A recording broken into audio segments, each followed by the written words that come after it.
میرے محترم عزیزو،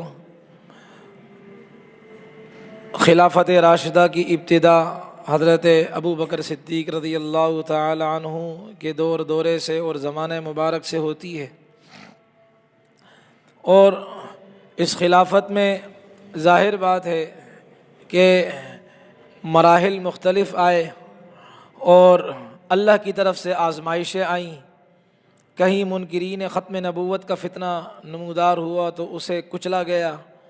کہیں زکوٰۃ کے منع کرنے والوں کا فتنہ اٹھا تو انہیں کچلا گیا، اور پھر جزیرہ عرب سے باہر اسلام کے جھنڈے پھیلائے گئے، گاڑے گئے، اور جزیرہ عرب سے جس ملک اور جس سلطنت کی طرف صحابہ کرام رضوان اللہ علیہم اجمعین نے رخ کیا، وہ ایران والوں کی سلطنت تھی، جسے فارس کہا جاتا ہے۔ اس زمانے کے اعتبار سے ایران والوں کی سلطنت تھی، اور اس سلطنت کے ساتھ صحابہ کرام رضوان اللہ علیہم اجمعین وہاں ان کی طرف نکلے۔ کچھ جنگوں کا مختصر تذکرہ اور اس سے حاصل ہونے والے اسباق آپ کے سامنے پچھلے جمعے کو عرض کیے تھے، کچھ آج مزید انشاءاللہ ذکر کیے جاتے ہیں۔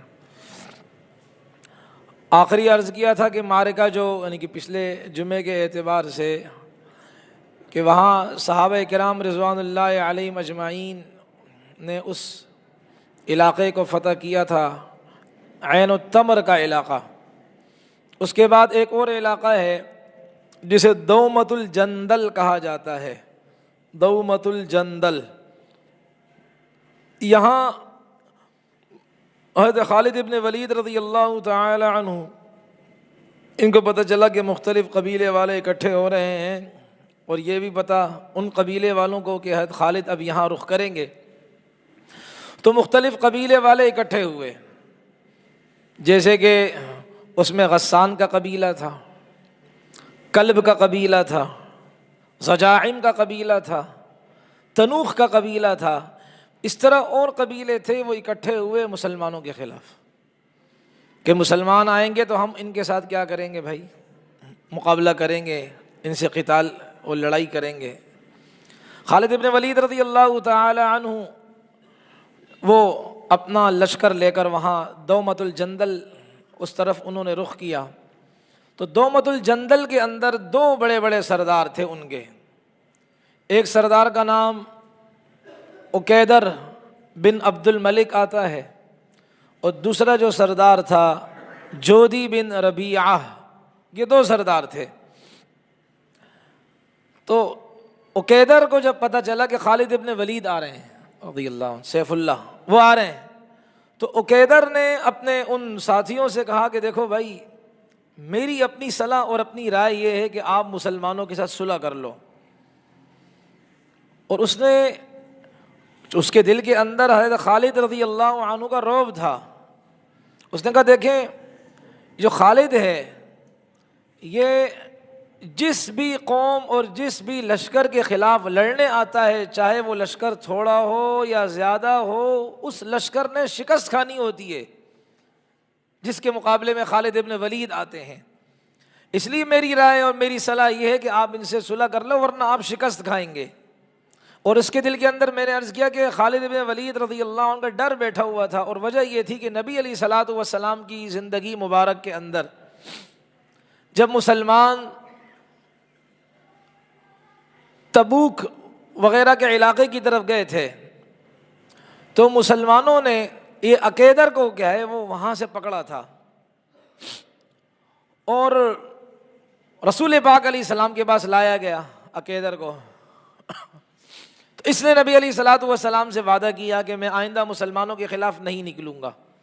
لہذا میری جان بخشی کی جائے، مجھے معاف کیا جائے، میں آئندہ مسلمانوں کے خلاف اور آپ کے خلاف جنگ کے لیے نہیں آؤں گا میدان میں۔ تو رسول پاک علیہ الصلوۃ والسلام نے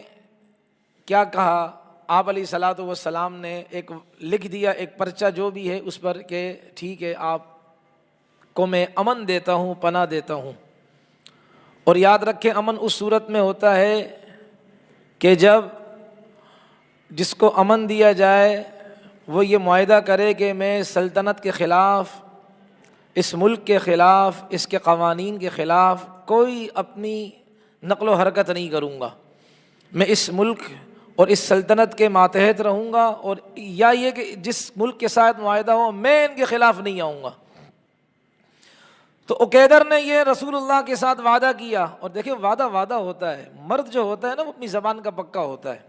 ہاں اللہ نے کچھ ایسے مجبوریاں آ جائیں وہ الگ بات ہے، عذر آزار آ جائیں وہ الگ بات ہے، ایک بشری تقاضے وہ الگ آ جائیں اس کی الگ بات ہے، حادثاتی طور پر۔ تو اس نے نبی علیہ السلام سے وعدہ کیا، آپ علیہ السلام نے اپنے صحابہ سے فرمایا اس کو چھوڑ دو۔ تو اس کے دل کے اندر وہ پرانا رعب بیٹھا ہوا تھا کہ بھائی خالد ابن ولید تھے اور ابھی بھی خالد ابن ولید ہیں، تو خالد ابن ولید اگر کسی لشکر کے مقابلے میں آتا ہے، چاہے وہ لشکر تھوڑا ہو یا زیادہ ہو، وہ لشکر شکست کھاتا ہے۔ خالد ابن ولید اپنی قوم کے لیے بابرکت انسان ہے۔ تو اس لیے عقیدر نے اپنے ساتھیوں کو کہا کہ میری صلاح اور میری رائے اور میرا مشورہ یہ ہے کہ آپ خالد ابن ولید کا مقابلہ نہ کریں، مسلمانوں سے صلح کر کے معاملے کو رفع دفع کریں۔ لیکن بعض جگہ جوشیلے نوجوان بھی تو ہوتے ہیں نا، تو جودی بن ربیعہ جو دوسرا سردار تھا، اس نے کہا نہیں ہم لڑیں گے، مسلمان ہمارے ملک میں ہم ایسے چھوڑیں گے، ہم لڑیں گے ان سے۔ تو عقیدر تو ایک سائڈ پر ہو گیا، چلا گیا وہاں سے، اور خالد ابن ولید رضی اللہ عنہ آ رہے ہیں۔ اور خالد ابن ولید رضی اللہ عنہ کی جاسوسی کا نظام کتنا مضبوط تھا، آپ اس سے اندازہ لگائیں کہ خالد ابن ولید رضی اللہ عنہ حضرت عاصم کو فرمایا جاؤ اور عقیدر کو گرفتار کر کے آؤ، حالانکہ ان کے علم میں یہ بات تھی کہ عقیدر ان سے بچھڑ گیا ہے، ان کے علاقے کو چھوڑ گیا ہے، راستے میں ہے۔ حضرت خالد ابن ولید نے اپنی سپاہ کو بھیجا، حضرت عاصم کو بھیجا جائیں گرفتار کر کے لائیں۔ تو عقیدر کو پکڑا گیا، لایا گیا خالد ابن ولید رضی اللہ عنہ کے سامنے۔ تو خالد ابن ولید رضی اللہ عنہ نے چونکہ اگرچہ یہ مسلمانوں کے فیور میں دستبردار ہو گئے، لیکن چونکہ اس نے مسلمانوں سے وعدہ خلافی کی تھی، اور کس سے کی تھی؟ نبی علیہ الصلوۃ والسلام سے، کہ اس کے بعد جنگوں میں مسلمانوں کے خلاف کیا کرتا تھا؟ یہ سازشیں کیا کرتا تھا۔ اس لیے خالد ابن ولید رضی اللہ تعالی عنہ نے اس کی گردن اڑا دی، اس کو قتل کر دیا۔ اب جودی بن ربیعہ جو سردار تھا، ان لشکروں کا بڑا وہ بنا دیا گیا اس کو، غسان کا، تنوخ کا، کلب کا، غجائم کا، ان بڑے بڑے جو ہے نا وہ جو قبیلے تھے اکٹھے ہو گئے تھے مسلمانوں کے خلاف، ان کو سردار کیا ہے بنا دیا۔ اب جودی بن ربیعہ نے کہا نکلو بھائی ہم لڑتے ہیں مسلمانوں کے ساتھ، ان کے خلاف۔ اور جب خالد ابن ولید رضی اللہ عنہ سامنے آئے، اللہ تعالیٰ نے ہزاروں فارس والے ایرانی قتل کر دیے گئے، اور اللہ تبارک و تعالیٰ نے مسلمانوں کو فتح سے ہمکنار فرمایا، اور یہ ہوا کہ یہ اپنے قلعے کی طرف بھاگے، جودی کو بھی پکڑا گیا، مار دیا گیا، یہ اپنے قلعے کی طرف بھاگے، اس لیے کہ لڑائی تو کھلے میدان میں ہوتی ہے۔ اب وہ جب بھاگے تو ان کا قلعہ تھا، قلعے کی طرف بھاگے، اب اندر تاکہ کیا ہے میں دروازہ انہوں نے بند کر دیا تاکہ مسلمان اندر نہ آ سکیں، لیکن خالد ابن ولید تھے، اللہ کا نظام ایسے چلا کہ انہوں نے وہ جو دروازہ تھا اس قلعے کا، اس کو کیا اکھاڑ دیا، اور مسلمان بزور تلوار، بزور شمشیر، تلوار کے ساتھ کیا مسلمان کیا ہے اس قلعے کو کے اندر داخل ہوئے، اور اس قلعے کو فتح کیا، بہت سا مال غنیمت اللہ نے مسلمانوں کو عطا فرمایا۔ اسی طرح پھر یہ خالد ابن ولید رضی اللہ عنہ حفید کا ایک علاقہ آتا ہے، اس کو بھی انہوں نے فتح کیا۔ اسی طرح ایک اور علاقہ ہے مصبح کے نام سے آتا ہے، ایک علاقہ، اس کی طرف گئے، وہاں بھی مسلمانوں کے خلاف کیا ہے یہ فوج جمع ہو رہی تھی اور مسلمانوں کے خلاف لڑنے کے لیے تیار تھے۔ تو اس میں خالد ابن ولید رضی اللہ عنہ اس وقت پہنچے وہاں کہ اس قوم کے اندر ایک آدمی تھا، اپنے بچوں کو، بیٹیوں کو، اپنی گھر کی خواتین کو اس نے بٹھایا ہوا تھا، اس نے کہا بھائی چلو بھائی شراب کا دور چلے۔ تو بیٹیوں نے کہا کہ ابا جان خالد ابن ولید آ رہا ہے ہماری گردنیں اڑانے کے لیے، اور یہ موقع کوئی شراب پینے کا تو نہیں ہے۔ اس نے کہا بیٹا آخری دفعہ الوداعی شراب پی لو، اس کے بعد پھر کیا نصیبہ ملے کہ نہ ملے، پھر یہ صحبت، یہ مجلس، یہ گیدرنگ، یہ ہم نشینی، یہ میسر ہو کہ نہ ہو، اس لیے کیا کر لیں آپ، کیا ہے میرے ساتھ شراب پی لیں. اندازہ لگائیں جب دلوں پر مہر لگتی ہے تو ایسی لگتی ہے. یہ زلزلہ کے جھٹکا آیا نا، زلزلے کے جھٹکے آئے، چاہیے تو یہ تھا کہ ہماری فجر کی نمازیں اور فجر کا وقت وہ نمونہ پیش کرتا کہ جو جمعے کے دن کا منظر ہوتا ہے.